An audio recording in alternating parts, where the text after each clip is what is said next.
السلام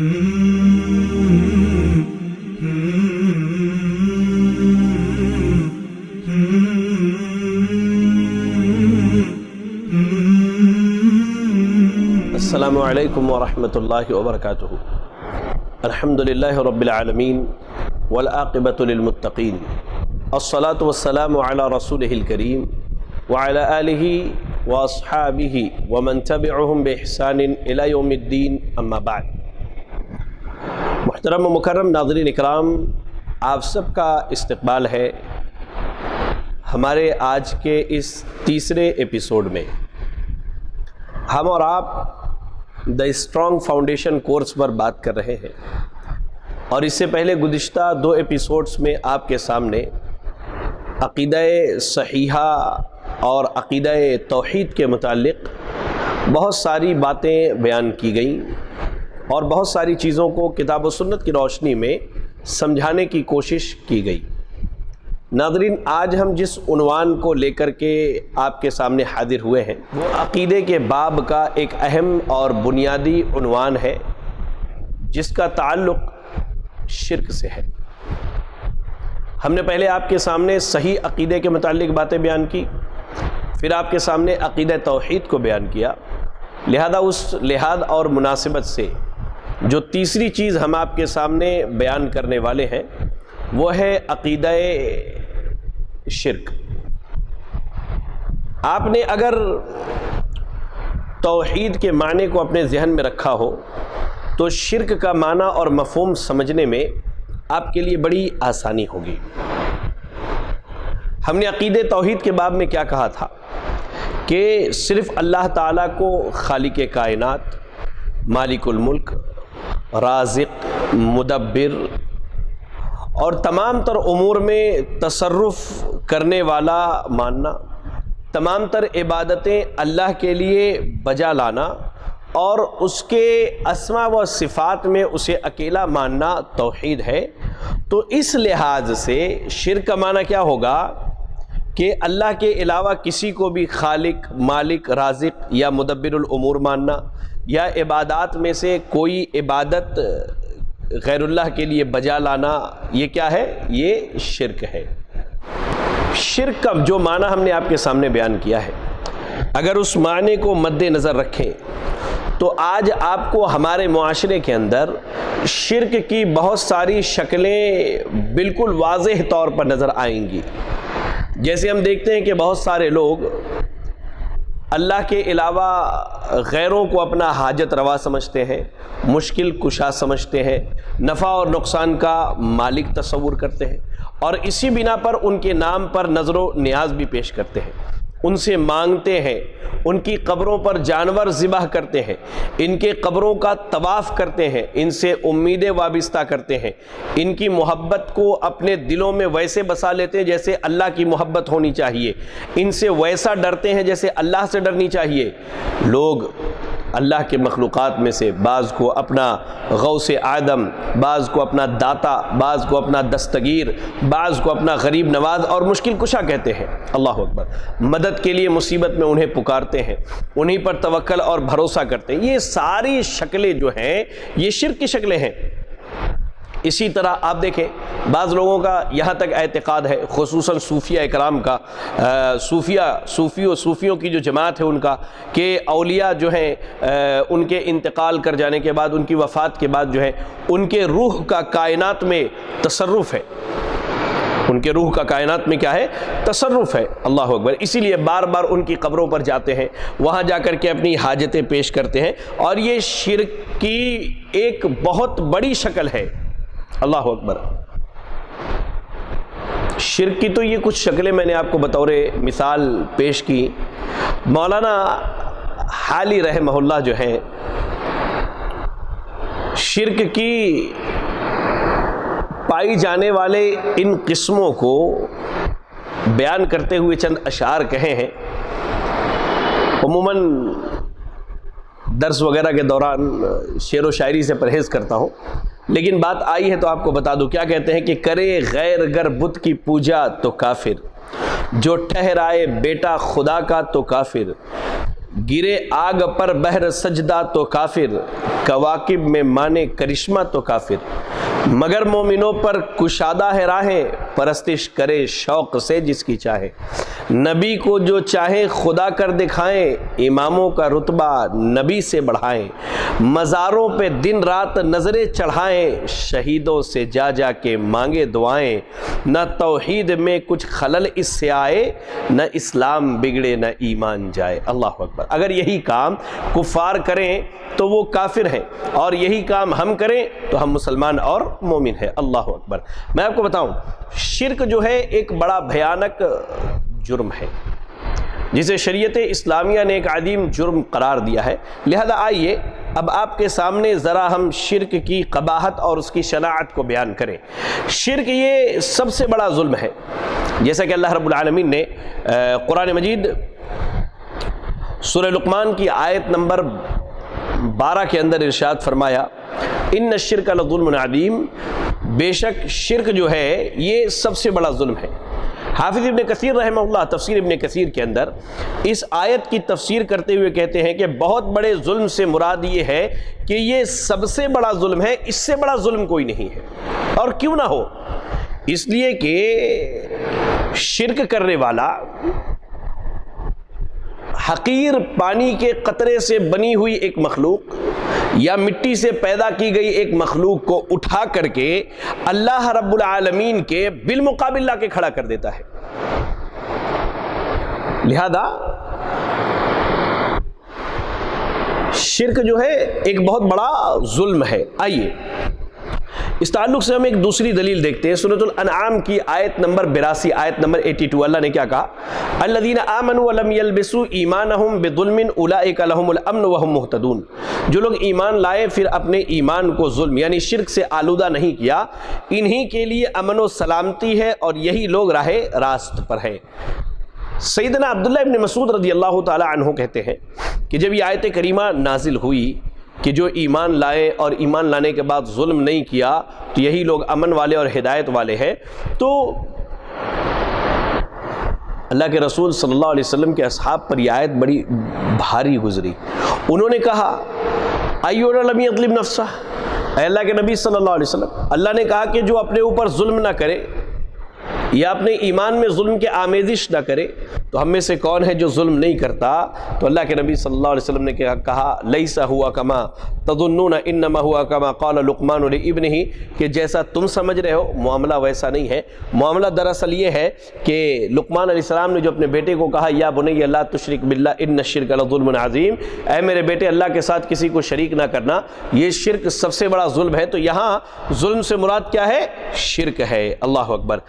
دوسری چیز، شرک اتنا بھیانک جرم ہے کہ اللہ رب العالمین نے شرک سے منع کیا ہے اور اسے اللہ تعالیٰ نے حرام قرار دیا ہے۔ اگر ہم قرآن مجید کی تلاوت کریں تو سورۃ النساء کی آیت نمبر 36، آیت نمبر 36 میں اللہ نے کیا کہا؟ وَاعْبُدُوا اللَّهَ وَلَا تُشْرِكُوا بِهِ شَيْئًا، تم اللہ کی عبادت کرو اور اس کی عبادت میں کسی کو شریک نہ بناؤ۔ اور پھر ایسے ہی اللہ تعالیٰ نے سورۃ الانعام کی آیت نمبر 151 میں اللہ نے کہا قُلْ تَعَالَوْا أَتْلُ مَا حَرَّمَ رَبُّكُمْ عَلَيْكُمْ أَلَّا تُشْرِكُوا بِهِ شَيْئًا، آپ کہہ دیجئے کہ آؤ میں پڑھ کر سناؤں وہ چیزیں جو تمہارے رب نے تمہارے اوپر حرام کی ہیں۔ اور سب سے پہلا حرام کیا ہے؟ اللہ رب العالمین نے بندوں پر یہ حرام کیا ہے کہ تم کسی چیز کو اللہ کے ساتھ شریک ٹھہراؤ۔ ان دونوں آیتوں میں اللہ نے اپنے بندوں کو شرک سے منع کیا ہے اور اسے حرام قرار دیا ہے۔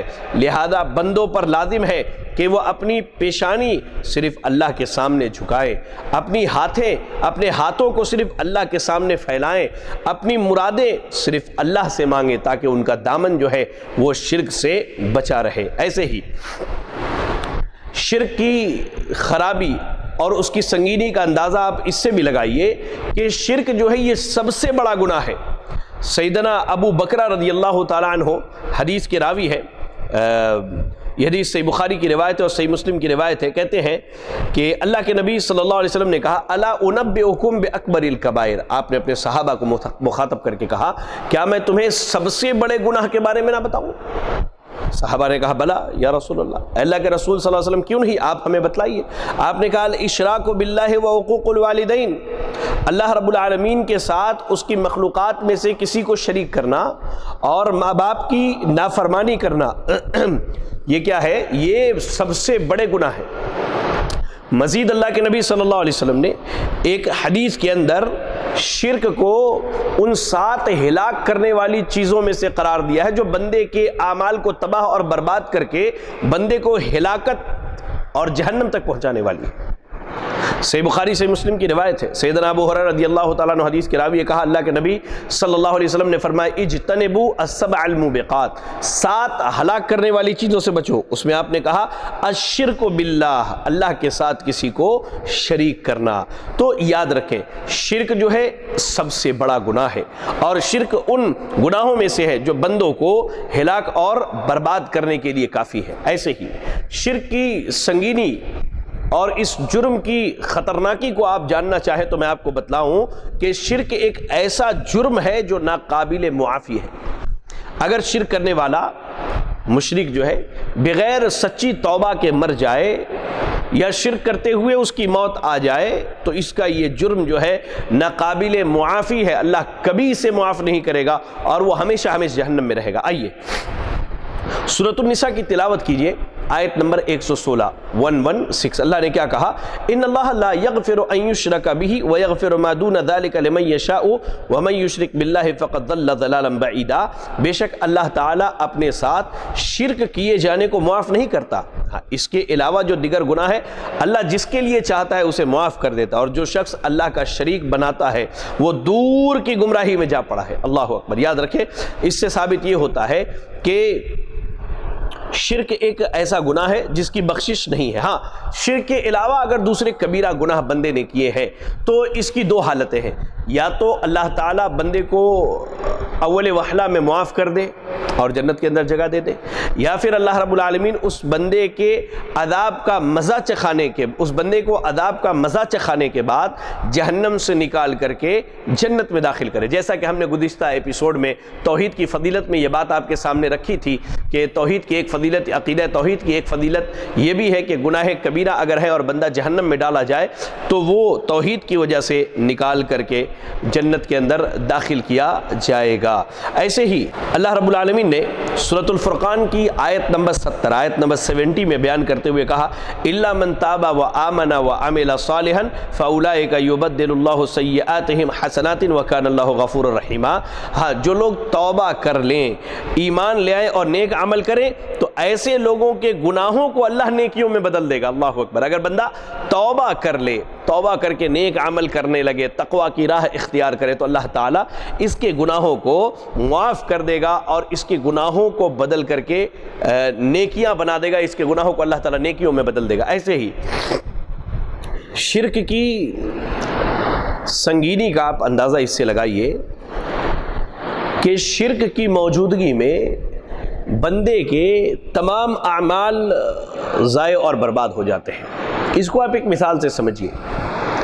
ایک آدمی بڑی خوبصورت عمارت بناتا ہے اور خوبصورت عمارت بنانے کے بعد وہ چھت کے اوپر ایک ٹینک لگاتا ہے اور اپنی نگاہوں کے سامنے اس ٹینک میں مکمل پانی بھر کر کے آ کے سو جاتا ہے۔ جب وہ صبح اٹھتا ہے اور وضو کی حاجت اور خواہش ہوتی ہے، جب وہ نل کھولتا ہے تو اسے پانی کچھ بھی نہیں ملتا، ایک قطرہ پانی کا نہیں گرتا ہے۔ اب وہ پریشانی کے عالم میں دوبارہ چھت پر جاتا ہے اور جا کر کے اس ٹینک کو دیکھتا ہے تو دیکھتا کیا ہے کہ ٹینک میں سوراخ ہونے کی وجہ سے پورا ٹینک خالی ہو گیا ہے۔ ٹھیک ہمارے اعمال کی مثال اس ٹینک اور ٹینک میں بھری ہوئی پانی کی طرح ہے، وہ ہمیں دکھائی بہت زیادہ دیتے ہیں، اور اس سوراخ کی مثال شرک کی طرح ہے کہ شرک کی موجودگی میں جیسے سوراخ کی موجودگی میں سارا پانی بہہ گیا، ویسے ہی شرک کی موجودگی میں جتنے بھی اعمال لے کر کے جائیے اللہ کے کام آنے والے نہیں ہیں۔ اس کی دلیل کیا ہے؟ آپ پڑھیے قرآن مجید سورۃ الزمر کی آیت نمبر 65 آیت نمبر 65 میں اللہ نے کہا وَلَقَدْ أُوحِيَ إِلَيْكَ وَإِلَى الَّذِينَ مِن قَبْلِكَ لَئِنْ أَشْرَكْتَ لَيَحْبَطَنَّ عَمَلُكَ وَلَتَكُونَنَّ مِنَ الْخَاسِرِينَ۔ اللہ رب العالمین نے کہا اے نبی ہم نے آپ کی طرف اور آپ سے پہلے تمام رسولوں کی طرف اس بات کی وحی کی کہ اگر آپ نے بھی شرک کیا تو آپ کے اعمال کو رائے گا اور برباد کر دیا جائے گا۔ اللہ رب العالمین نے سورۃ الانعام میں تقریباً 25 انبیاء کے ذکر کرنے کے بعد اللہ نے کہا وَلَوْ أَشْرَكُوا لَحَبِطَ عَنْهُمْ مَا كَانُوا يَعْمَلُونَ۔ یہ سورۃ الانعام کی آیت نمبر 88، آیت نمبر 88 ہے۔ اللہ نے کہا کہ اگر بالفرد مان لیا جائے کہ یہ ان انبیاء کی جماعت سے بھی اگر شرک ہو جائے تو اللہ تعالیٰ ان کے سارے اعمال کو اکارت ضائع اور برباد کر دے گا۔ اللہ اکبر۔ پہلی آیت میں اللہ نے نبی صلی اللہ علیہ وسلم کو خاص کر کے، اور دوسری آیت میں اللہ رب العالمین نے تمام انبیاء کو عمومی طور پر اس بات کا حکم دیا کہ اگر شرک جو ہے انبیاء سے بھی صادر ہو جائے تو اللہ رب العالمین انبیاء کے بھی اعمال کو رائے گا اور برباد کر دے گا۔ اللہ تعالیٰ ان میں سے کسی کے کسی بھی عمل کو قبول نہیں کرے گا۔ ایسے ہی شرک کی سنگینی کا آپ اندازہ اس بات سے بھی لگائیے کہ شرک کرنے والا ہمیشہ جنت میں رہے، اعوذ باللہ من الشیطان الرجیم، شرک کرنے والا ہمیشہ جہنم میں رہے گا، کبھی بھی وہ جہنم سے نہیں نکالا جائے گا۔ آپ پڑھیے قرآن مجید کی تلاوت کیجئے، سورۃ المائدہ کی آیت نمبر 72، آیت نمبر 72، اللہ نے کیا کہا؟ انہو من یشرک باللہ فقد حرم اللہ علیہ الجنہ ومأواہ النار، کہ جو آدمی اللہ کے ساتھ شرک کرنے والا ہے اللہ نے اس پر جنت کو حرام قرار دیا ہے اور اس کا ٹھکانہ ہمیشہ کے لیے کیا ہے؟ جہنم ہے۔ اللہ اکبر۔ آئیے ناظرین، اب میں آپ کو شرک کی سنگینی کے بعد شرک کرنے والا بندہ اپنا کتنا بڑا نقصان کرتا ہے اس کی طرف ذرا میں آپ کو لے کے چلوں، یعنی شرک کے نقصانات کیا ہے، آئیے ذرا اس پر میں آپ کے سامنے روشنی ڈالوں۔ سب سے پہلی بات، مشرک کے دل سے اللہ کی تعظیم اور اس کی محبت جو ہے کم ہو جاتی ہے، یعنی اللہ کی جو محبت ہونی چاہیے، اللہ کی جو تعظیم ہونی چاہیے، اللہ سے جو محبت ہونی چاہیے، مشرک کے دل سے یہ تعظیم، یہ محبت کیا ہے، یا تو بسا اوقات ختم ہی ہو جاتی ہے یا پھر کم از کم اس کا معیار گھٹ جاتا ہے۔ اللہ اکبر۔ آپ دیکھیں، مشرک شرک کی وجہ سے اپنے پیر، اپنے بزرگ کی محبت و تعظیم بہت زیادہ کرتا ہے اور اللہ کی محبت اور تعظیم میں کمی آ جاتی ہے۔ چنانچہ جب وہ اللہ رب العالمین کا ذکر کرتا ہے یا اللہ کا جب اس کے سامنے ذکر کیا جاتا ہے تو اتنا خوش نہیں ہوتا جتنا خوش وہ اپنے پیر، اپنے بزرگ اور جسے اس نے اپنا مرشد اور ولی مان رکھا ہے اس کے ذکر پر خوش ہوتا ہے۔ اللہ اکبر، اللہ اکبر۔ اگر اس کے سامنے اس کے بزرگوں پر زبان دراز کر دی جائے، اس کے بزرگوں کے تعلق سے بات کی جائے تو اسے تکلیف نہیں ہوتی، اسے بڑی تکلیف ہوتی ہے، لیکن اللہ رب العالمین کے ذات کے تعلق سے، اللہ تعالیٰ کے ذات کے متعلق اگر کوئی بات کی جائے، زبان درازی کرے کوئی، تو اسے اس چیز کی تکلیف نہیں ہوتی۔ اور آپ کو میں اس کی ایک زندہ مثال دیتا ہوں، یوٹیوب کے اوپر وہ کلپ موجود ہے، جو دیکھنا چاہے وہ دیکھ سکتے ہیں انشاءاللہ۔ ایک مجلس لگی تھی، پیر صاحب نیچے بیٹھے ہیں اور ان کے مرید پیچھے ہیں، ایک بندے کو بلایا گیا اور شاید وہ بندہ الحمدللہ اہل الحدیث میں سے تھا، جو کھڑا ہو کر کے اللہ کی توحید بیان کر رہا ہے پنجابی زبان میں۔ پڑوسی ملک کا یہ ویڈیو زبان، وہ پنجابی میں کیا کہتا ہے کہ لوگوں اللہ ہی داتا ہے، لوگوں اللہ ہی مالک ہے، اللہ ہی خالق ہے، اللہ ہی دینے والا ہے، تم سب اللہ کے در کے محتاج ہو، یہ بات کہتا ہے وہ۔ کیا یہ توحید ہے؟ وہ اللہ کی توحید کو بیان کرتا ہے۔ یہ چیز وہاں بیٹھے مشرکوں سے ہضم نہ ہوئی، ایک بندہ کھڑا ہوتا ہے اور اس سے مائک کو چھین لیتا ہے اور پیر وہاں موجود ہے، اس کے سامنے اس موحد بندے کو جو ہے دھکا دے کر کے اسٹیج سے اتار دیا جاتا ہے۔ گناہ کیا ہوتا ہے؟ وہ صرف اللہ رب العالمین کی توحید کو بیان کرتا ہے۔ اللہ رب العالمین نے اسی چیز کو قرآن مجید سورۃ زمر کی آیت نمبر 45 میں بیان کرتے ہوئے کہا وَإِذَا ذُكِرَ اللَّهُ وَحْدَهُ اشْمَأَزَّتْ قُلُوبُ الَّذِينَ لَا يُؤْمِنُونَ بِالْآخِرَةِ وَإِذَا ذُكِرَ الَّذِينَ مِن دُونِهِ إِذَا هُمْ يَسْتَبْشِرُونَ۔ اور جب اللہ کا ذکر کیا جاتا ہے تو جو لوگ آخرت پر ایمان نہیں رکھتے ان کے دل نفرت کرنے لگتے ہیں، اور جب اللہ کے سوا غیروں کا ذکر کیا جاتا ہے تو ان کے دل جو ہے خوشی سے کھل اٹھتے ہیں۔ اللہ اکبر، اللہ اکبر۔ واقعی مشرک کے دل سے اللہ کی تعظیم ختم ہو جاتی ہے، اللہ کی محبت ختم ہو جاتی ہے، وہ اللہ کی نافرمانی کرنے پر آمادہ ہو جاتا ہے، لیکن اپنے پیر، اپنے ولی، اپنے بزرگ کی نافرمانی اس سے نہیں ہوتی ہے۔ اللہ اکبر۔ اور اس کی بے شمار مثالیں موجود ہیں۔ اللہ اکبر۔ ایسے ہی شرک کے نقصانات میں ایک بڑا نقصان یہ ہے کہ شرک جو ہے مشرک کو تباہی اور بربادی کے گھاٹیوں میں گرا دیتا ہے۔ آپ دیکھیں، مشرک جب اللہ کو چھوڑ کر غیروں کے دروازے پر جاتا ہے اور غیروں کو پکارتا ہے اور ان کے سامنے ہاتھ پھیلاتا ہے تو اللہ کی نظر میں گر جاتا ہے، اور پھر وہ تباہی اور بربادی کی جس گھاٹی میں جا گرے اللہ کو اس کی کوئی پرواہ نہیں۔ مشرک کی اس انجام کو اللہ رب العالمین نے قرآن مجید کے اندر سورۃ الحج کی آیت نمبر 31 آیت نمبر 31 میں اس طرح بیان کیا، من یشرک باللہ فکأنما خر من السماء فتخطفہ الطیر او تہوی بہ الریح فی مکان سحیق۔ اور جو شخص اللہ کے ساتھ شریک بناتا ہے، جو شخص اللہ کے ساتھ کسی کو شریک بناتا ہے، گویا وہ آسمان سے گرتا ہے، اب یا تو اسے پرندے اچک لے جائیں یا ہوا کسی دور دراز جگہ پر پھیر دے۔ اللہ اکبر۔ اللہ نے اس آیت کریمہ کے اندر مشرک کی مثال اس شخص سے دی ہے جو آسمان سے گرے، یا تو پرندے اسے اچک لے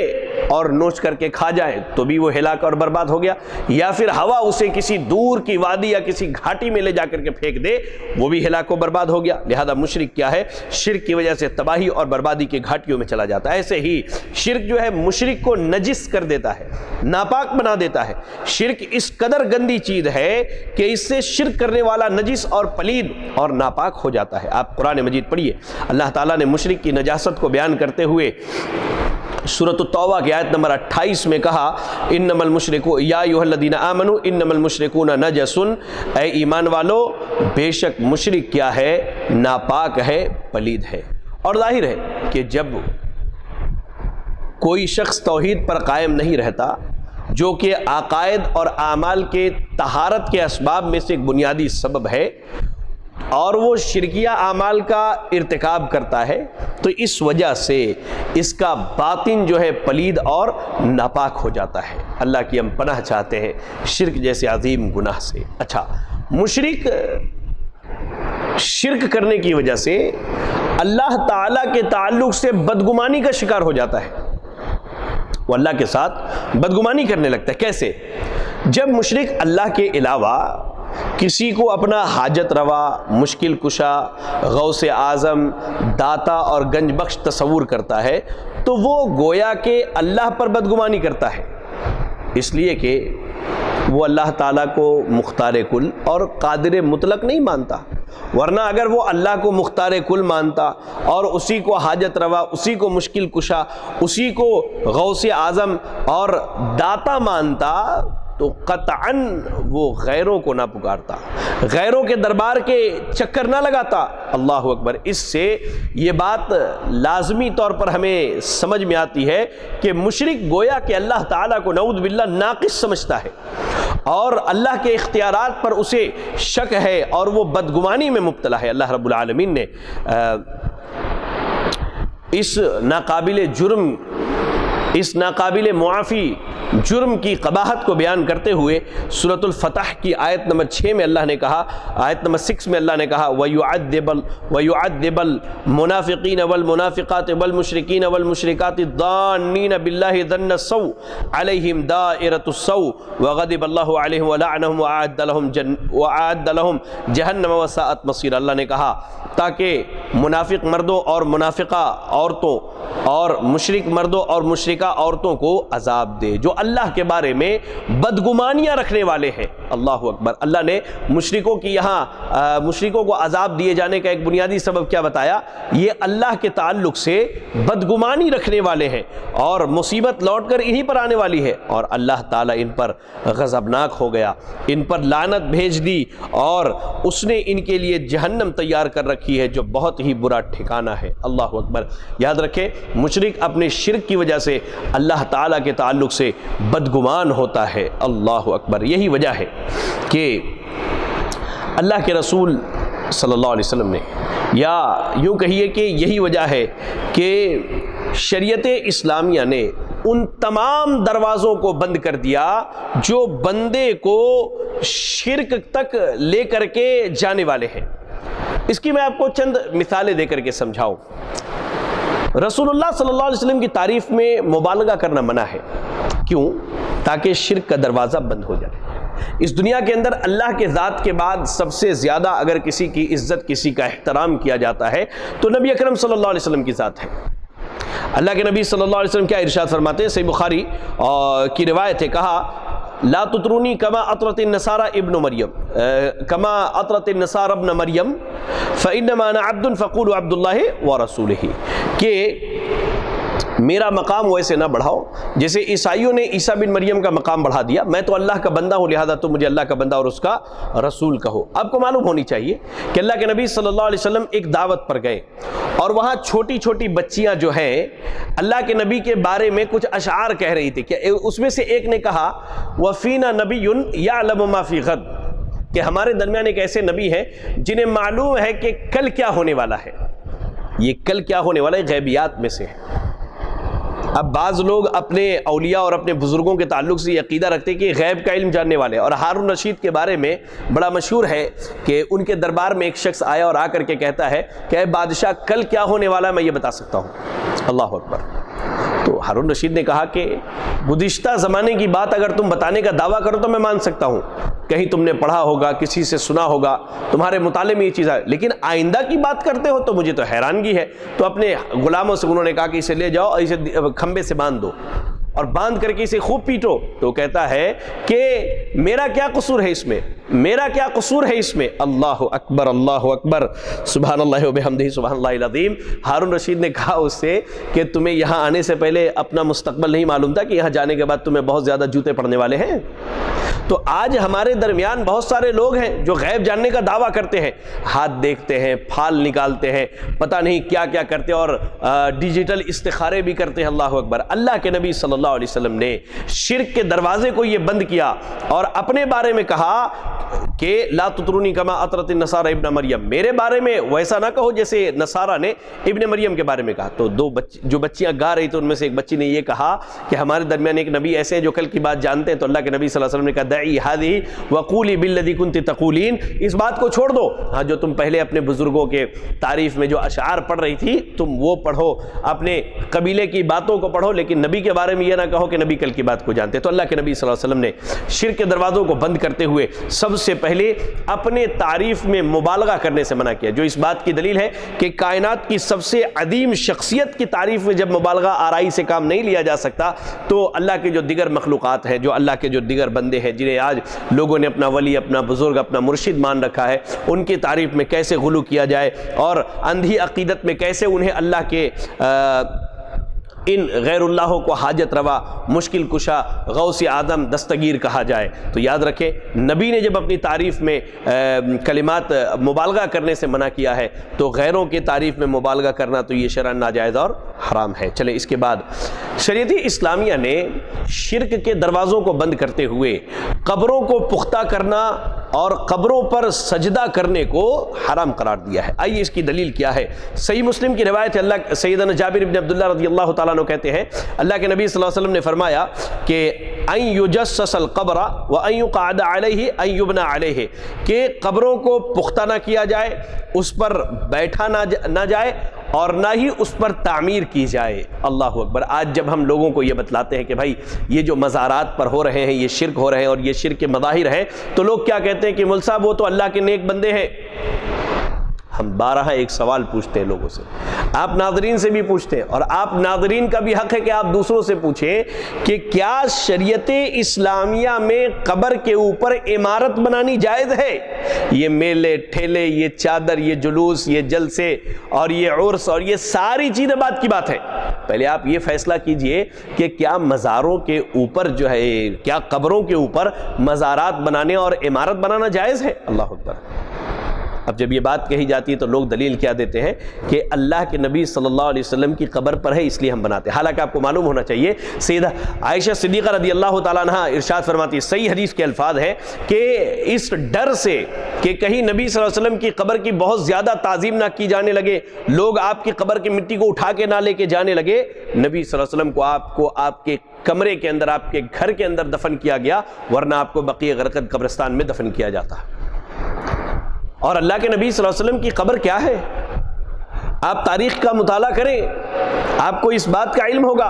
سیدہ عائشہ صدیقہ رضی اللہ تعالیٰ عنہ کے پاس لوگ ملنے کے لیے آتے تھے, نبی صلی اللہ علیہ وسلم کی قبر کی زیارت کے لیے آتے, نبی صلی اللہ علیہ وسلم کی قبر کو دیکھنے کے لیے آتے, تو بیان کرنے والوں نے صحیح حدیث کے الفاظ ہیں, اللہ کے نبی کی قبر زمین سے 1 بالش اونچی, یہ زمین ہے نا 1 بالش اونچی ہے, اس سے زیادہ نہیں, اور اس کے اوپر جو ہے وہی لال مٹی اور کنکر پڑے ہوئے ہیں جو بقیع قبرستان کے اندر موجود ہے.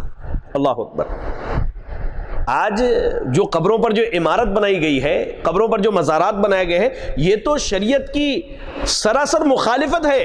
یہ عرس, یہ میلے ٹھیلے, یہ نیاز, یہ فاتحے, یہ جانور کا ذبح کرنا, یہ ساری چیزیں بات کی بات ہے. سب سے بڑا اور اہم نقطہ یہ ہے کہ شریعت نے تو قبروں کے اوپر عمارت بنانے سے شرعاً منع کیا ہے. اللہ اکبر. اور سیدہ عائشہ صدیقہ رضی اللہ تعالیٰ عنہ اور سیدنا عبداللہ ابن عباس رضی اللہ تعالیٰ عنہما بیان کرتے ہیں کہ جب اللہ کے رسول صلی اللہ علیہ وسلم اس مرض میں مبتلا ہوئے جس میں آپ کی وفات ہو گئی, تو آپ نے متعدد بار یہ فرمایا, لعنت اللہ علی الیہود والنصارى اتخذوا قبور انبیائہم مساجدہ, کہ اللہ کی لعنت ہو یہودیوں پر اور اللہ کی لعنت ہو نصرانیوں پر, انہوں نے اپنے نبیوں کے قبروں کو سجدوں کی جگہ بنا لی. جب انبیاء کے قبروں کو سجدوں کی جگہ بنانا جائز نہیں, تو پھر اولیاء کے قبروں پر جو سجدے ہو رہے ہیں یہ کیا ہے؟ بعض لوگ کہتے نہیں ہوتے بھائی, ہم آپ کو دلیل دیتے ہیں, ہم آپ کے سامنے انشاءاللہ ثبوت فراہم کرنے کے لیے تیار ہیں کہ آج قبروں کے سجدے ہو رہے ہیں, قبروں کے طواف ہو رہے ہیں, قبروں کے سجدے. تو آپ کو ایک مثال دیتا ہوں. میری رشتہ داری میں ایک صاحب فوت ہو گئے, ایک صاحب فوت ہوئے, تو میں اور مجھ سے میرا چھوٹا بھائی ہے, والد کا لیپالک ہے وہ, تو ہم دونوں گئے جنازے میں. ابھی جنازہ لے کر کے نکلے تو ان کے گھر کے باہر محرم میں جو تعزیہ بٹھاتے چوک پر ایک چوک تھا, واللہ کہہ رہا ہوں, واللہ ثم واللہ, لوگوں نے جنازے کو لیا اور چوک کے طواف کرنے شروع کر دیے. میں نے اپنے چھوٹے بھائی سے اشارے میں کہا کہ ہیلمٹ کہاں رکھے ہو؟ کہا بڑی بھابھی کے پاس ہے. میں کہا لے کر کے آؤ, گھر نکلنا ہے. کیوں؟ میں کہا اس جنازے میں شریک نہیں ہونا. یہ لوگ یہاں کھلے عام شرک اور کفر کر رہے ہیں. اللہ اکبر. بے شمار اس کے دلائل ہیں. بہرحال تو شریعت اسلامیہ نے قبروں کو پختہ بنانا اور اسے سجدہ گاہ بنانا اس سے منع کیا ہے. ایسے ہی قبروں کی طرف منہ کر کے نماز پڑھنا بھی منع ہے.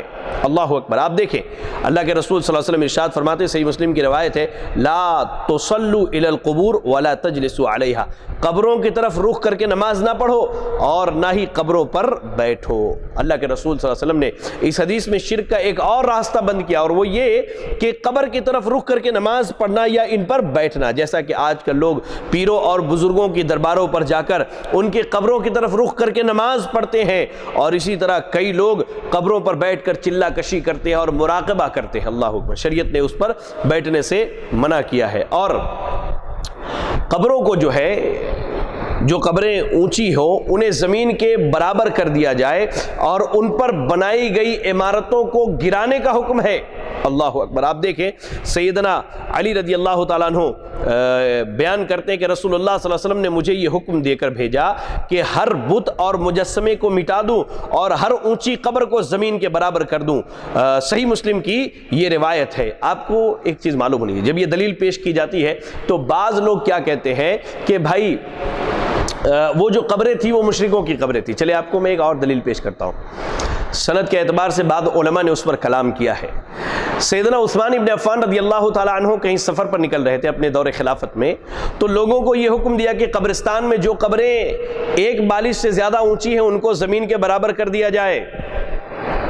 واپس آئے تو دیکھا کہ ساری قبروں کو زمین کے برابر کیا گیا ہے یا 1 بالش کر دیا گیا ہے سوائے ایک قبر کے. پوچھا یہ کس کی قبر ہے؟ کہا آپ کی بیٹی کی ہے. کہا کہ اسے بھی زمین کے برابر کر دو. اللہ اکبر. سیدنا عثمان کی بیٹی کوئی کافرہ اور مشرکہ تو نہیں تھی, نعوذ باللہ, ایمان والی تھی. ان کی قبر کو سیدنا عثمان رضی اللہ تعالیٰ عنہ نے زمین کے برابر کرنے کا حکم دیا. تو یہ کیسے ممکن ہے کہ کسی کی قبر پر عمارت بنائی جائے اور عمارتیں اونچی اونچی تعمیر کی جائے؟ اللہ اکبر۔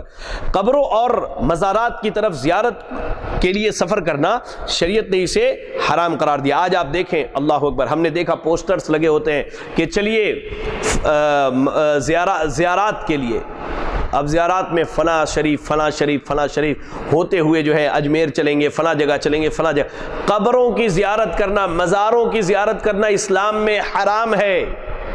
آپ یہ بات اپنے ذہن میں بٹھا لیجئے۔ آئیے میں آپ کو بتلاؤں، صحیح بخاری اور صحیح مسلم کی روایت ہے، اللہ کے نبی صلی اللہ علیہ وسلم نے ارشاد فرمایا لا تشد الرحال الا الى ثلاثه مساجد، 3 مسجدوں کے علاوہ کہیں بھی زیارت کی نیت سے آپ نہیں جا سکتے، مسجد حرام، مسجد نبوی اور مسجد اقصی۔ یہ 3 مساجد ہیں جہاں ثواب کی نیت سے سفر جو ہے کیا جا سکتا ہے، ان کے علاوہ کہیں بھی ثواب کی نیت سے سفر نہیں کیا جا سکتا۔ اللہ اکبر، اللہ اکبر، سبحان اللہ و بحمدہ و سبحان اللہ العظیم۔ تو یہ وہ طریقے تھے، یہ وہ راستے تھے جن کے ذریعے شریعت اسلامیہ نے شرک کے چور دروازوں کو بند کیا۔ اب آئیے شرک کے اقسام کی طرف ہم آتے ہیں۔ شرک کی 2 بڑی قسمیں ہیں، شرک اکبر اور شرک اصغر۔ شرک اکبر کی بھی کئی قسمیں ہیں، جیسے آپ نے توحید کی 3 قسمیں پڑھی، توحید ربوبیت، توحید الوہیت اور توحید اسماء و صفات۔ ایسے ہی شرک اکبر کی 3 قسمیں ہیں۔ شرک فی الربوبیہ، اللہ رب العالمین کی ربوبیت میں شرک کرنا، مثلا اللہ کے علاوہ کسی اور کو خالق و مالک ماننا، مدبر الامور ماننا، عزت و ذلت دینے والا ماننا، نفع و نقصان کا مالک سمجھنا، یا اللہ کی ربوبیت کا سرے سے انکار کر دینا، جیسے فرعون نے کیا تھا، اللہ کی ربوبیت کا انکار کرتے ہوئے اپنے آپ کو رب قرار دیا۔ لہذا ایسے ہی نصارہ کو آپ دیکھیں، عیسائیوں کو، نصرانیوں کو، ان لوگوں نے اللہ کی ربوبیت میں شریک بنایا اور یہ دعویٰ کیا کہ رب جو ہے 3 ہے، یا اللہ، یا پھر موجودہ دور میں اولیاء اور صالحین کے متعلق یہ عقیدہ رکھنا کہ انہیں موت کے بعد کائنات میں تصرف کرنے، حاجتیں پوری کرنے اور مشکلات کو ٹالنے کا اختیار حاصل ہوتا ہے۔ یہ ساری چیزیں جو ہے شرک فی الربوبیہ کی مثال ہے۔ اس کے بعد شرک فی الاسماء والصفات، ہم نے شرک فی الالوہیہ اس لیے نہیں بیان کیا کہ قدر تفصیل ہے اس میں۔ شرک فی الاسماء والصفات یعنی اللہ کی توحید اسماء و صفات میں شرک کرنا، یہ شرک اکبر کی قسم ہے۔ مثال کے طور پر اللہ کے اسماء و صفات کا سرے سے انکار کر دیا جائے، جیسے ایک گمراہ فرقہ جہمیہ ہے اور قرامطہ ہے، ان لوگوں نے انکار کیا۔ یا اللہ کی صفات مخلوقات کے لیے بھی تسلیم کر لیا جائے، یعنی اللہ کے جو صفات ہیں وہ مخلوقات میں تسلیم کر لیا جائے، جیسے آج کے دور میں ہو رہا ہے علم غیب کا دعویٰ۔ بعض لوگ علم غیب کا دعویٰ کرتے ہیں، جنوں کے بارے میں علم غیب کا دعویٰ کیا جاتا ہے، نبی صلی اللہ علیہ وسلم کے بارے میں علم غیب کا دعویٰ کیا جاتا ہے۔ ایسے ہی سجدے اللہ کو بھی کی جاتی ہے، غیروں کے نام پہ بھی کیے جاتے ہیں، دعائیں اللہ سے بھی مانگی جاتی ہیں، دعائیں غیروں سے بھی مانگے جاتے ہیں، حاجت روائی اللہ سے بھی کرائی جاتی ہے، حاجت روائی غیروں سے بھی کرائی جاتی ہے، داتا اللہ کو بھی مانا جاتا ہے، داتا غیروں کو بھی مانا جاتا ہے، غریب نواز اللہ کو بھی مانا جاتا ہے، غریب نواز غیروں کو بھی مانا جاتا ہے، غوث اعظم اور دستگیر اللہ کو بھی مانا جاتا ہے، غوث اعظم اور دستگیر غیروں کو بھی مانا جاتا ہے۔ تو یہ توحید اسماء و صفات میں شرک ہے، اور اسے شرک فی توحید الاسماء و صفات کہا جاتا ہے، اور اس شرک اکبر کی ایک بڑی قسم ہے۔ شرک اکبر کی تیسری قسم کیا ہے؟ شرک فی الالوہیہ، یعنی اللہ رب العالمین کی عبادت میں شریک بنانا، مثلا غیر اللہ سے مانگنا، غیر اللہ کو مدد کے لیے پکارنا، غیر اللہ سے خوف کھانا، غیر اللہ پر توکل کرنا، غیر اللہ کے لیے جانور ذبح کرنا۔ آپ دیکھیں غیر اللہ سے دعا کی جاتی ہے، یعنی غیر اللہ کے سامنے ہاتھ پھیلا دیا جاتا ہے۔ کیا ہوتا ہے؟ لوگ دلیل کیا دیتے ہیں، کہتے ہیں کہ دیکھو بھائی، اللہ تعالیٰ تک ہماری رسائی جو ہے یہ ممکن نہیں ہے، ہم بڑے گنہگار ہیں، یہ اللہ کے نیک بندے ہیں، ان کی پہنچ ہے اللہ کے ہاں، ہم ان سے کہتے ہیں، یہ اللہ کو کہتے ہیں۔ اللہ اکبر، اللہ اکبر، اللہ اکبر۔ جبکہ اللہ رب العالمین نے قرآن مجید اگر آپ پڑھیں تو سورہ یونس کی آیت نمبر 106 میں کیا فرمایا؟ وَلَا تَدْعُ مِن دُونِ اللَّهِ مَا لَا يَنفَعُكَ وَلَا يَضُرُّكَ فَإِن فَعَلْتَ فَإِنَّكَ إِذًا مِنَ الظَّالِمِينَ، کہ اللہ کو چھوڑ کر کسی اور کو مت پکارنا جو نہ تمہیں فائدہ پہنچا سکتا ہے نہ نقصان پہنچا سکتا ہے، اور اگر تم نے ایسا کیا تو تم ظالموں میں سے ہو جاؤ گے۔ اللہ اکبر۔ اس کے بعد کہا وَإِن يَمْسَسْكَ اللَّهُ بِضُرٍّ فَلَا كَاشِفَ لَهُ إِلَّا هُوَ وَإِن يُرِدْكَ بِخَيْرٍ فَلَا رَادَّ لِفَضْلِهِ يُصِيبُ بِهِ مَن يَشَاءُ مِنْ عِبَادِهِ وَهُوَ الْغَفُورُ الرَّحِيمُ۔ سورہ یونس کی آیت نمبر 107 ہے۔ کہا اللہ نے، اور اللہ تعالیٰ آپ کو کوئی خیر پہنچانا چاہے تو کوئی ہٹانے والا نہیں، اور اللہ اپنے فضل کو اپنے بندوں میں سے جس پر چاہے نچھاور کر دے، اور وہ بڑا معاف کرنے والا اور وہ نہایت رحم کرنے والا ہے۔ اللہ ہوئے ان آیات میں اللہ نے کہا کہ اللہ نقصان پہنچانا چاہے تو کوئی نہیں روک سکتا، اللہ تعالیٰ آپ کو خیر پہنچانا چاہے تو کوئی نہیں روک سکتا، اللہ بندوں میں سے جس پر چاہتا اپنے خیر کو نچھاور کرتا ہے۔ اللہ اکبر۔ مزید اللہ رب العالمین نے سورہ فاطر کی آیت نمبر 4 میں ارشاد فرمایا ما یفتح اللہ للناس من رحمت فلا ممسک لها وما یمسک فلا مرسل له من بعده وهو العزیز الحکیم۔ اللہ جو رحمت لوگوں کے لیے کھول دے اسے کوئی روکنے والا نہیں، اور جسے وہ روک دے اس کے بعد کوئی جاری کرنے والا نہیں، اور سب پر غالب آنے والا اور حکمت والا ہے۔ اب دیکھیں ایک جو شعر پڑھا جاتا ہے کہ خدا کا پکڑا چھوڑا لے محمد، محمد کا پکڑا چھوڑا کوئی نہیں سکتا، یا یہ جو عقیدہ رکھا جاتا ہے کہ شیخ عبد القادر جیلانی قبر میں آتے ہیں اور فرشتوں سے انہوں نے سوال کیا۔ ہمارے حیدرآباد کے ایک نقشبندی صاحب ہیں، بڑے زور شور سے واقعہ بیان کرتے ہیں، اللہ کی پناہ اور جھوٹوں پر اللہ کی لعنت ہو، کہ شیخ عبد القادر جیلانی کے پاس جو ہے قبر میں جب فرشتے سوال کرنے کے لیے آئے تو انہوں نے فرشتوں سے سوال کر دیا، کہا کہ تمہاری کیسے جرأت ہوئی کہ تم اللہ کے سامنے اعتراض کرتے کہ اللہ تو انسانوں کو پیدا کرنے والا جو زمین میں فساد مچائیں گے۔ اس طرح کی بہت ساری چیزیں شیخ عبد القادر جیلانی کے متعلق بیان کی جاتی ہے۔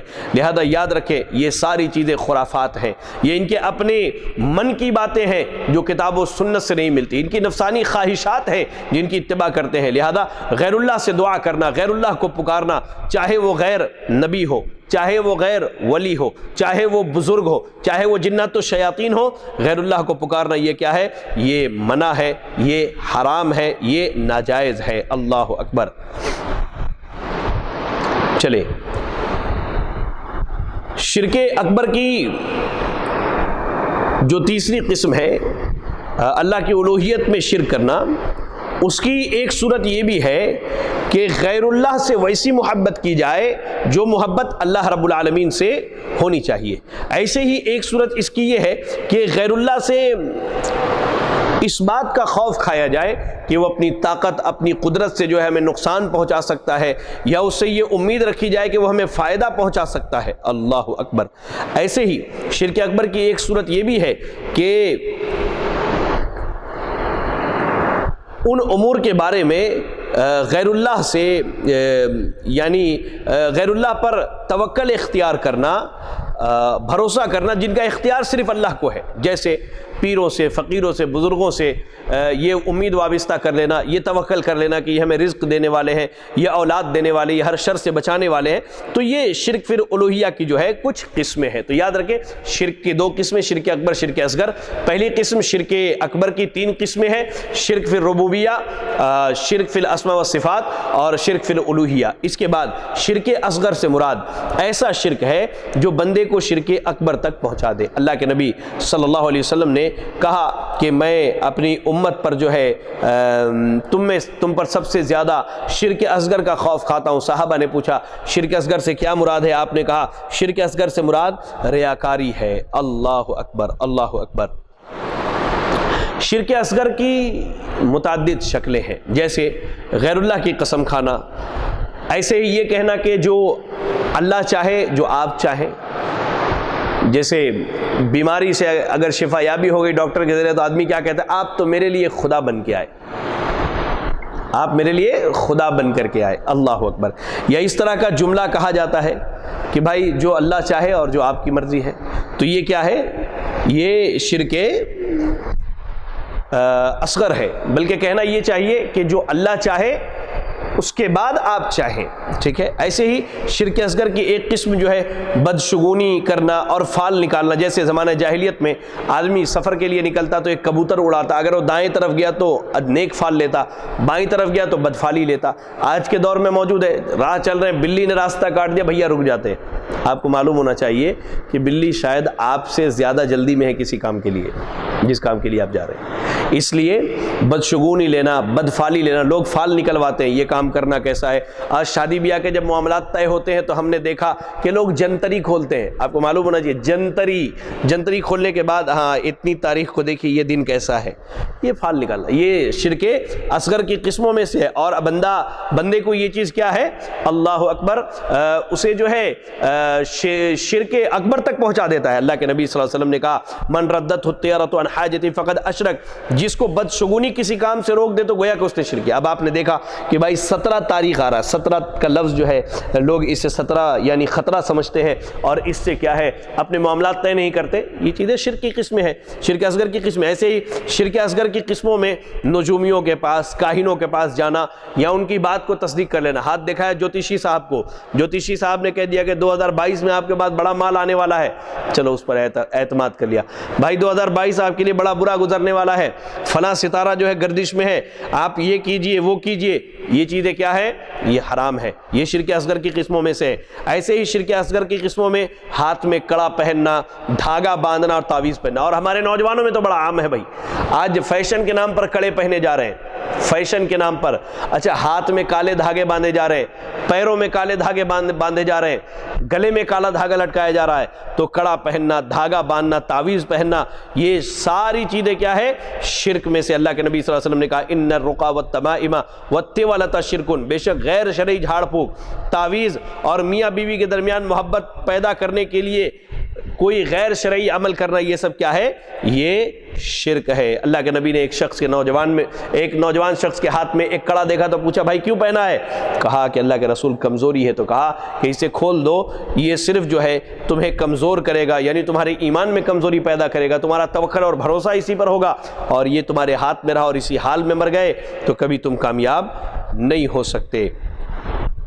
لہذا یاد رکھیں میرے بھائیوں کہ شرک کی 2 قسمیں ہیں، شرک اکبر، شرک اصغر، جن کی تفصیل بیان کر دی گئی۔ اور ایک آخری بات میں آپ کو کہوں کہ شرک سے بچنا چاہتے ہیں، چاہے وہ شرک اصغر ہو یا شرک اکبر، تو یہ دعا یاد کر لیں۔ اللہ کے نبی صلی اللہ علیہ وسلم دعا کیا کرتے تھے کہ اللہم انی اعوذ بک ان اشرک بک وانا اعلم واستغفرک لما لا اعلم۔ اللہ تعالیٰ سے دعا ہے، دعا کرتا ہے بندہ کہ اللہ میں تجھ سے پناہ چاہتا ہوں کہ علم ہونے کے باوجود تیرے ساتھ کسی کو شریک کروں، اور میں تجھ سے بخشش چاہتا ہوں کہ بغیر علم کے میں کسی کو تیرے ساتھ شریک کروں۔ اللہم انی اعوذ بک ان اشرک بک وانا اعلم واستغفرک لما لا اعلم۔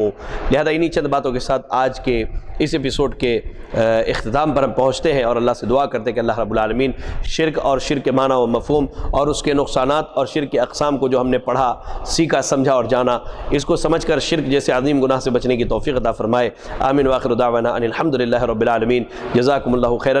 السلام علیکم ورحمۃ اللہ وبرکاتہ۔